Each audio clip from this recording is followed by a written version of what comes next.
Good morning student. Solid state आपका chapter इस समय स्टार्ट है और इसमें आज हम लोग वॉइड्स टाइप यानी टाइप्स ऑफ वॉइड पढ़ेंगे और पैकिंग एफिशिएंसी क्या होती है। पैकिंग एफिशिएंसी लास्ट टाइम में भी आपको थोड़ा सा बताया था कि एफिशिएंसी क्या होती है। पैकिंग एफिशिएंसी वॉइड्स क्या होते हैं, जो मॉलिक्यूल्स, जो एटम्स, ठीक है, जो स्फीयर आपके एक दूसरे से अटैच हो रहे हैं तो उनके बीच में जो स्पेस रह जाता है, ठीक, वो वॉइड्स होता है। तो हर एक का अलग अलग है, कितना कैसा है, ठीक। जैसे अगर हम बात करते हैं वॉइड्स की तो नॉर्मली जो 3D क्लोज पैकिंग थी जिसको आप लोगों ने कल समझा था, 3D क्लोज पैकिंग में टेट्राहेड्रल वॉइड्स और ऑक्टाहेड्रल वॉइड्स होते हैं। टेट्राहेड्रल वॉइड्स जो होते हैं वो आपके 4 स्फीयर से मिलकर बनते हैं, ठीक है, और ऑक्टाहेड्रल जो होते हैं वो 6 से मिलकर बनते हैं। टेट्राहेड्रल की बात अगर हम लोग करते हैं तो टेट्राहेड्रल में 4 स्फीयर जो होते हैं वो एक दूसरे के साथ में अरेंज रहते हैं, ठीक। और ऑक्टाहेड्रल जो होता है उसमें 3 स्फीयर ऊपर की साइड और 3 स्फीयर नीचे की साइड में अरेंज रहते हैं, ठीक। तो इसको हम लोग देखेंगे। फर्स्ट हम लोग यहाँ पर टाइप्स ऑफ वॉइड हेडिंग डालेंगे, टाइप्स ऑफ वॉइड, ठीक है। ये आपका 3 डायमेंशंस जो है उसमें हम लोग वॉइड्स की बात कर रहे हैं। तो नॉर्मली जो स्फीयर है वो एक दूसरे से अटैच है,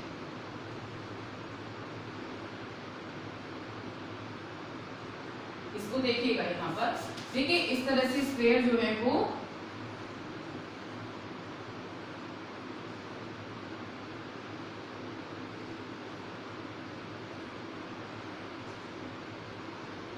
ये है, इसका एक ये वाला पार्ट हमने लिया, ठीक, ये वाला देखिए। तो यहाँ पर जो स्फीयर है 3 तो इस तरह से आपको दिखाई दे रहे हैं, ठीक है।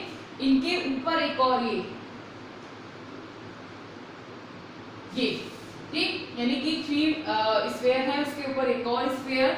तो ये आपका टेट्राहेड्रल वॉइड्स होता है। जो यहाँ पर जो आपके स्पेस होगा वो आपका क्या होगा, टेट्राहेड्रल वॉइड, ठीक है। इसमें कितनी स्फीयर्स यूज हो रहे हैं, एटम यूज हो रहे हैं, 1 2 3 और 4, ठीक है। यानी कि 4 एटम से स्फीयर से जो बन रहा है वॉइड वो आपका क्या है, टेट्राहेड्रल। इसी तरह से जो उसमें आपका ऑक्टाहेड्रल जो होता है उसमें 3 एटम्स जो होते हैं वो नीचे की साइड में होते हैं और 3 जो होते हैं वो ऊपर की साइड में प्रेजेंट होते हैं, ठीक। अगर किसी भी सेल का नंबर जो है वो n है, जैसे n आपका चाहे आप CCP वाले में कर लें या फिर SCP में, ठीक है, इन दोनों में भी हेक्सा क्यूबिक पैकिंग में भी।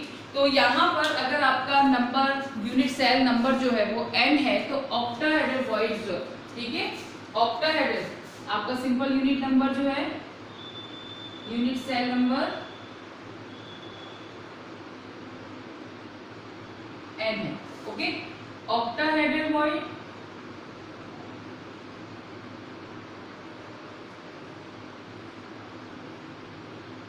एंड टेट्राहेड्रल,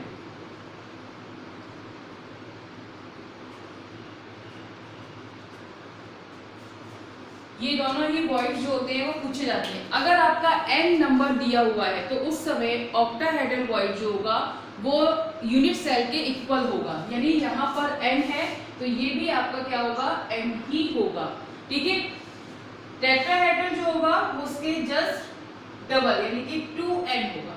तो कहीं पे भी अगर नंबर्स निकाले जाते हैं तो हम लोग इस तरह से वहां पर देख सकते हैं। जैसे कि FCC का आप देख लें तो वहां पर FCC में कितने नंबर्स होते हैं, नंबर सेल जो होते हैं, लास्ट वीडियो में हमने बताया था कि सेल FCC में कितने होते हैं, 4, यानी कि जो n है वो आपका क्या है, वो 4 है, ठीक। जैसे था आपका जो आपके 1/8 और उसमें 6 करके किया था तो वो 4 आया था नंबर ऑफ सेल, ठीक है।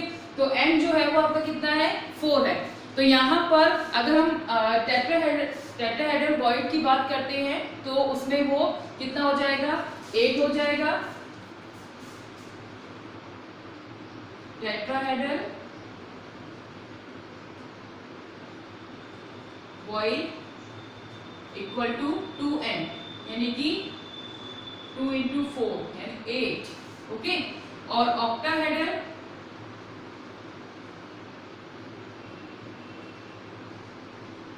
वॉइड्स कितने हो जाएंगे, वो आपके m के इक्वल रहेंगे, तो वो आपका 4 रहेगा। ठीक, तो इस तरह से हम लोग वॉइड को निकालते हैं। इससे रिलेटेड छोटा सा क्वेश्चन जो है उसको हम लोग देख लेते हैं। यहाँ पर सिंपल फॉर्म में है वैसे तो, वहां पे फॉर्मूला जो है वो निकालने को आएगा। ठीक है, तो फॉर्मूला कैसे निकालेंगे, इस तरह से क्वेश्चन भी पूछे जाते हैं, वॉइड्स पूछे जाते हैं कि कितने नंबर ऑफ टेट्राहेड्रल वॉइड्स कितने हैं, ऑक्टाहेड्रल वॉइड्स कितने हैं। ठीक, तो फर्स्ट क्वेश्चन आप लिखेंगे यहाँ पर, a compound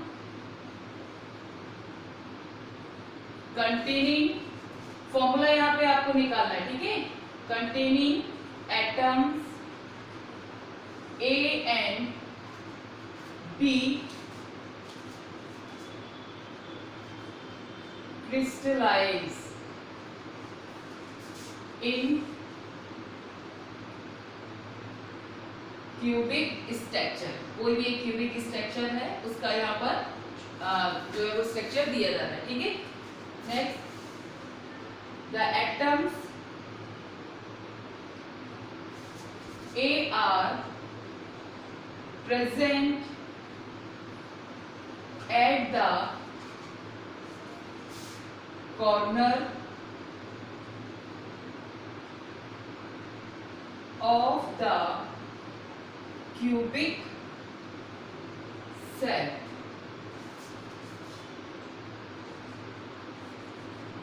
of the cube body। ठीक है, while atoms B are present at the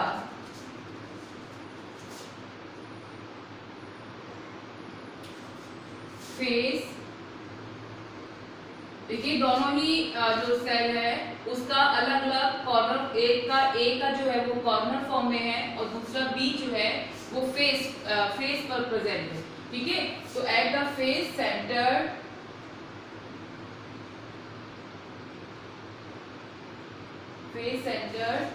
what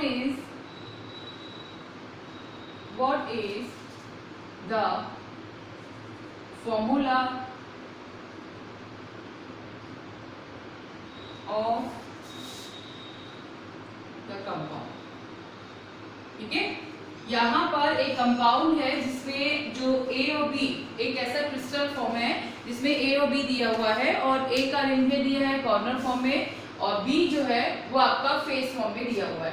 तो कॉर्नर में आपके कितने एटम्स होते हैं, फर्स्ट आपका सिंपल फॉर्म में हमने देखा था कि कॉर्नर में 8 एटम्स होते हैं वो प्रेजेंट होते हैं। तो यहाँ पर अगर हम कंट्रीब्यूशंस ऑफ एटम A का देखें कि A का कितना कंट्रीब्यूशन है तो वो कितना निकल के आएगा, 8 इंटू 1/8, ये तो हो गया 8 का A का। ठीक है, ओके, ये कंट्रीब्यूशन क्या हो गया 8 इंटू 1/8, ये A का है क्योंकि वो कॉर्नर में प्रेजेंट है और कॉर्नर में आपके 8 एटम थे वहां पर प्रेजेंट। ठीक, नेक्स्ट आपका कह रहे हैं कि while atom B are present at the face centre. Face centre हम प्रेजेंट है तो फेस सेंटर में भी पता है 6 का था रेशियो, तो उसका कितना नंबर निकला था 6 मल्टीप्लाई 1/2, क्योंकि उसमें आपके हाफ एटम जो होता है वो एक साइड और हाफ एटम दूसरी साइड होता है तो 1/2 करते हैं। तो वहां पर B का कितना हो जाएगा 6 मल्टीप्लाई 1/2, यहाँ पे कितना आया 1 और ये कितना आया 3, यानी इसका फॉर्मूला जो निकल के आएगा वो क्या आएगा, A का देखिए 1 है और B जो होगा वो 3 है, AB3। ठीक है, ये इसका फॉर्मूला है। इस तरह से काफी आपके पूछे जाते हैं कि जो एटम्स होते हैं वहाँ पे प्रेजेंट जो होते हैं उसमें किस तरह से प्रेजेंट हैं, वो आपको कंडीशन दे देंगे और साथ में फिर फॉर्मूला पूछेंगे कि किस तरह से आपको निकालना। तो यहाँ पर आपको जो एक कंपाउंड था उसमें क्रिस्टल्स क्यूबिक स्ट्रक्चर जो बना है उसमें A और B का जो अरेंजमेंट है वो दिया हुआ है। साथ साथ क्या बोला है कि A जो है वो किसपे, corner of the cube, main point आपका ये रहा कॉर्नर ऑफ द क्यूब, और सेकंड B जो है वो प्रेजेंट एट द फेस। ठीक है, तो दोनों ही कंडीशन में आपको पता है कि यूनिट सेल में कितने एटम वहां पर प्रेजेंट रहते हैं, उसके अकॉर्डिंग आप फॉर्मूला निकाल लेंगे। ठीक है, नेक्स्ट अपना टॉपिक देखते हैं हम लोग कि किस तरह से हम लोग का यहाँ पे फर्स्ट कि जो आपका पैकिंग एफिशिएंसी है, उससे पहले हम लोग ADR उनके बीच का क्या रिलेशनशिप है ये हम लोग देख लेते हैं। ए जो है आपका वो एजेस होता है, डी जो है वो डिस्टेंस फॉर्म होता है, डिस्टेंस कहाँ का, एटम और नाइबर एटम जो होते हैं उनके बीच का डिस्टेंस, ठीक है, और आर जो होता है वो स्फेयर का रेडियस होता है, ठीक। तो यहाँ पे हम लोग उसके बीच का रिलेशनशिप देखते हैं। ये नॉर्मली इनके बीच जो वैल्यू आती है उसको पूछा जाता है, इनके बीच का रिलेशनशिप जो है वो पूछते हैं, आगे वो पैकिंग एफिशिएंसी में वो काम आता है बहुत ज़्यादा, ठीक है, क्योंकि अगर आपको उनकी वैल्यू भी याद होगी तो वो आराम से आप उसको लिख लेंगे, क्योंकि FCC में अलग है, BCC में अलग है, तो सिंपल क्यूब में अलग है ना। जैसे सिंपल क्यूब है तो उसमें जो डिस्टेंस होता है वो A के बराबर होता है, यानी H के बराबर होता है आपका जो डिस्टेंस होता है, साथ में R जो होगा वो A/2 होता है। तो यहाँ पर एक टेबल फॉर्म हम लोग देख लेंगे कि कौन किसके इक्वल है, ठीक है। तो फर्स्ट हम लोग यहाँ पर लिखेंगे relation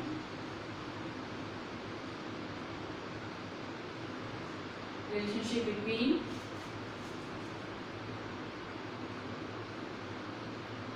A, B and R, okay, and R। A जो है वो क्या है बच्चों यहाँ पर, A जो है वो H है, और D आपका डिस्टेंस होता है, R जो है वो आपका रेडियस है, ठीक। अब यहाँ पर हम लोग क्यूबिक फॉर्म में सिंपल क्यूबिक में लेंगे, FCC में ले लेंगे और BCC में ले लेंगे। तो फर्स्ट हम लोग यहाँ पे लिख लेते हैं सिंपल क्यूबिक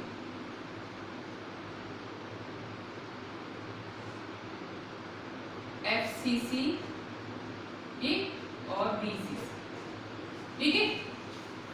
तीनों में ही हम लोग देखेंगे, कंपेयर कर लेंगे एक दूसरे से।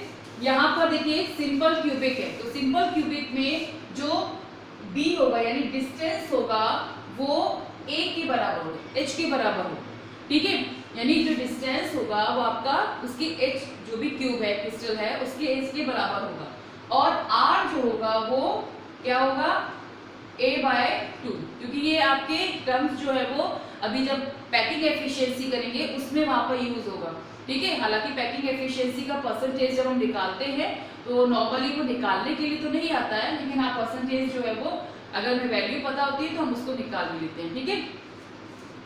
नेक्स्ट आपका FCC जो है उसमें हम लोग D की बात करेंगे। तो FCC में जो D होता है वो A/√2 के बराबर होता है, A/√2, ठीक, D = A/√2, ओके, और R जो है A/2√2, ठीक। ये उसकी स्ट्रक्चर में हम लोग जब ट्रायंगल वहां पे बेस होता है तो पाइथागोरस थ्योरम के अकॉर्डिंग ये R और D की वैल्यू जो होती है वो निकाली जाती है, ठीक। यहाँ पर अगर हम लोग BCC की बात करते हैं तो जो D होता है वो आपका √3/2A, ये D की वैल्यू आती है, ठीक है, और R जो है √3/4A। तो इस तरह से हम लोग यहाँ पर इनकी वैल्यू जो होती है वो अच्छे से लर्न कर लें, तो जो आपकी पैकिंग एफिशिएंसी है उसमें हम लोग इनकी वैल्यू को पुट कर पैकिंग एफिशिएंसी किसी भी सिंपल क्यूब की या FCC वगैरह में किसी की भी निकाल सकते हैं, ठीक है। तो यहाँ पर देखेंगे सिंपल क्यूबिक में D = A, यानी जो डिस्टेंस होता है स्फीयर का वो किसके बराबर होता है, इसके एजेस के बराबर होता है। R जो होता है वो A/2, यानी इसकी एजेस जितनी होती है उसको हम लोग /2 कर देंगे तो वो आपका R निकल आएगा।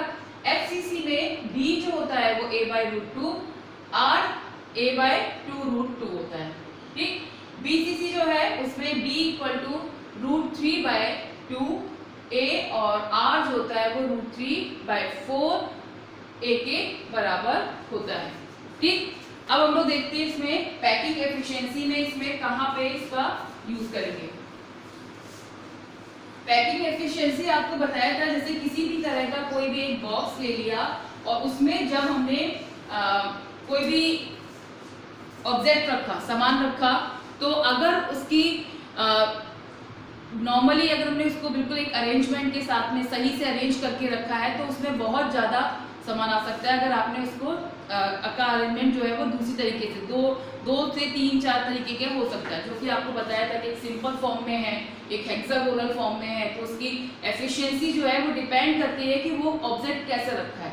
ठीक है, तो वहाँ पे एफिशिएंसी की अगर बात करते हैं तो एक क्रिस्टल में अगर हम बात करेंगे तो एक उसका यूनिट सेल अपॉन जो उसकी पूरे उसका क्यूब का जो वॉल्यूम फॉर्म है ना, एक का वॉल्यूम अपॉन पूरे टोटल जो जितना भी आपका क्रिस्टल है, क्यूब है, उसका जो वॉल्यूम है, ठीक है, उससे मल्टीप्लाई कर देंगे 100 का, तो उससे हमारा पैकिंग एफिशिएंसी जो होगी वो आ जाएगी। ठीक है,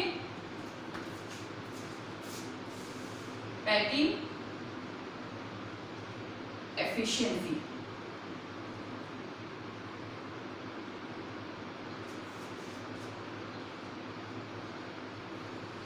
तो फर्स्ट हम लोग सिंपल क्यूब में देख लेंगे।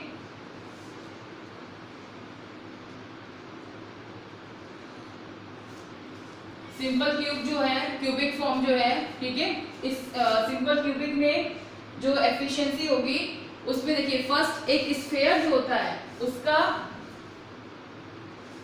वॉल्यूम जो है वो क्या होगा। अब यहाँ पे थोड़ा सा मैथ का क्वेश्चन आ गया है। वॉल्यूम जो होगा वो 4/3 पाई आर क्यूब होता है। ठीक है, ये सभी ने पढ़ा हुआ है, बहुत अच्छे से पढ़ा हुआ है। तो नंबर ऑफ यहाँ पे जितने भी आपके सेल नंबर रहेगा, ठीक, और into 4/3 pi r cube upon total जो उसका वॉल्यूम रहेगा, तो टोटल वॉल्यूम ए क्यूब। ठीक है, अगर हम इसकी वैल्यू रखेंगे जैसा कि अभी आपको टेबल में बताया अभी हमने, तो उसमें n जो होगा वो वहां पर आपने 1 रखा, ठीक है, और a की वैल्यू जो है वो क्या रखेंगे यहाँ पर 2r, क्योंकि a आपका r जो था वो क्या था, a/2 था सिंपल वाले में। ठीक है, तो a इक्वल टू क्या हो जाएगा 2r, यही तो अभी बताया था। ठीक है, तो r जो था वो a/2 था, a इक्वल टू 2r हो जाएगा। तो अगर हम इसकी यहाँ पर वैल्यू रखें सबकी और यहाँ 1 रखें, तो जो इसका परसेंटेज आएगा वो आपका 52.4% आएगा। ठीक है, नॉर्मली आपका एफिशिएंसी में जिसे पूछा जाता है कि सिंपल क्यूबिक इसमें जो पैकिंग एफिशिएंसी है कितनी होती है, कितना परसेंटेज होता है। ठीक है, और ये अधिकतर कॉम्पिटिशन वाले क्वेश्चंस बहुत हैं, इसमें इस तरह के क्वेश्चन काफी पूछे जाते हैं कि पैकिंग एफिशिएंसी जो है वो इसकी कितनी है, एफसीसी की कितनी है, बीसीसी की कितनी है। ठीक, तो वहां पे मैटर नहीं करता है कि आपने किस तरह से निकाला। अगर आपको वहां पे पता है कि किस में डी कितना है, आर कितना है, वो तो आप निकाल ही लेंगे, है ना। लेकिन आपको अगर तुरंत आपको परसेंटेज के फॉर्म में पूछा जा रहा है क्वेश्चन, नॉर्मली इस तरह से क्वेश्चन पूछे जाते हैं कि परसेंटेज के में, तो वहां पे आप तुरंत वहां पे निकाल सकते हैं, पता होगा तो, है ना। तो एक मेथड है कि आप पूरा निकाल लीजिए या फिर आप इसको लर्न कर लीजिए। ठीक है, तो 52.4% जो है वो आपका मिलता है। दोनों ही आपको बता दिया है, वैल्यू आपको पता है, आप आराम से फॉर्मूले में रखिए, निकाल लीजिए। ठीक है, याद हो जाएगा तो वो क्वेश्चन जो होगा उतनी ही जल्दी हो जाएगा। ठीक, अगर आपसे केवल ये पूछा गया कि सिंपल क्यूबिक, तो सिंपल क्यूबिक में पता है कि 52.4 है, तो उसको निकालने का कोई मैटर नहीं है। ठीक है, और अगर कहीं पे निकालने के लिए आता है तो वो भी 0.1%, कहीं पे ऐसे निकालने के लिए नॉर्मली नहीं आता है।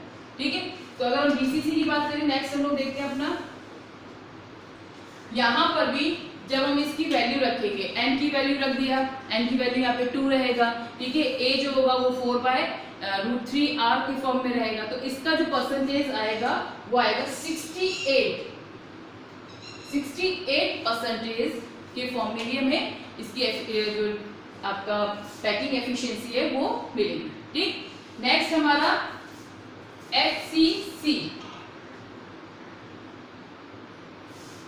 एफसीसी यानी कि फेस क्यूबिक जो सेल्स हैं उनमें F में आपका जो N है वो कितना रहेगा, 4 रहेगा। ठीक, N जो होगा वो 4 होगा, A जो होगा वो 2√2। ठीक, तो यहाँ पर अगर हम इनकी वैल्यू रखते हैं तो इनका जो पैकिंग एफिशिएंसी का परसेंटेज आता है वो 74% आता है। ओके, 74% यहाँ पर आएगा। ठीक, तो इस तरह से हम लोग यहाँ पर पैकिंग एफिशिएंसी निकालते हैं। सिंपल क्यूबिक का जो एफिशिएंसी परसेंटेज है वो 52.4 होता है। ठीक है, इसको याद कर लीजिएगा कि देखते देखते याद हो जाएगा, इतना ज़्यादा टफ नहीं है, लेकिन ये क्वेश्चन बहुत पूछे जाते हैं, बहुत ज़्यादा पूछे जाते हैं।